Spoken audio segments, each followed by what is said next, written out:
Hi, my name's Phil West. This is my colleague Bruce Dunn. We're here to talk about this trio of bikes behind us, the MCN, the TRACER 9 GT Plus and the XSR900 GP, which have all won awards for MCN this year.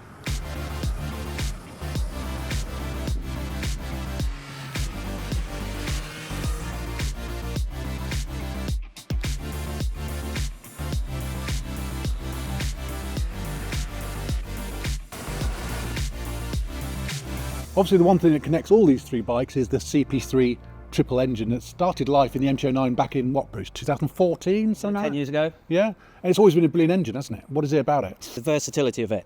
It applies not just to the naked bike, a retro Sportster, a Tourer. It's that comment, that's CP3, but when you talk about it, it stands for cross-plane crank. And it's three-cylinder as well, and it's basically not just peppy as top end with 119 brake or something, but it's just got that mid-range flexibility and curdly soundtrack that's just fabulous. Yeah, and it is engaging in each of the different bikes they put it in.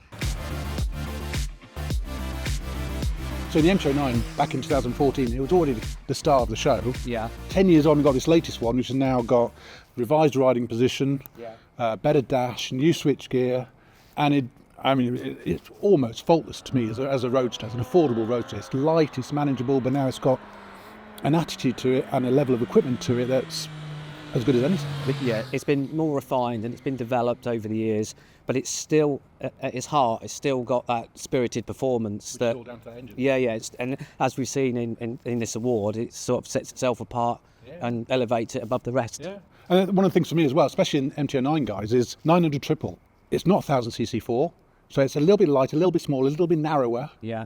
And it's just a lovely proportioned engine, and then when you ride it, it's flexible because of the cross-plane cranks. Yeah, you can poodle around at 3,000 or 4,000 RPM, and you wind it up, and it just leaps off. And it's got that fabulous mid-range and enough top end as well. It's got enough in every way for me. It has, and it retains the agility of a lighter bike. But also, that CP3 engine is in nothing there. TRACER 9 GT Plus.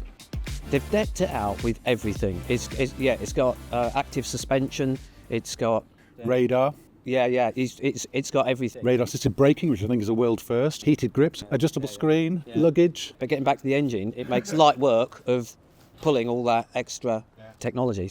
But at the heart of it still is that CP3 engine, which suits it in that, guys. 100%, yeah. It does. It lends itself to the touring because of the flexibility it's got. For overtaking as well, it's got a nice over rev.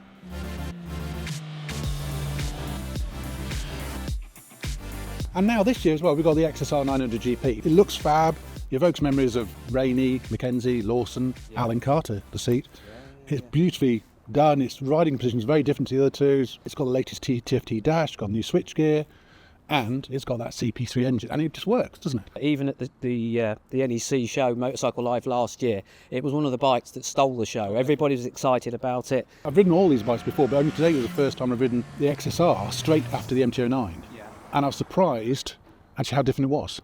It's got a long swing arm, it's got different geometry. Yeah. It's a different proposition, but the same engine in the middle. What I like about it is it catapults me straight back to the late 80s, early 90s with some of the other bikes we rode of that day.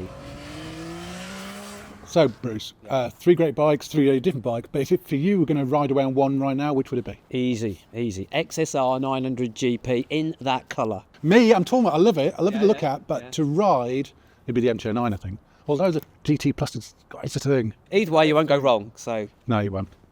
They're brilliant.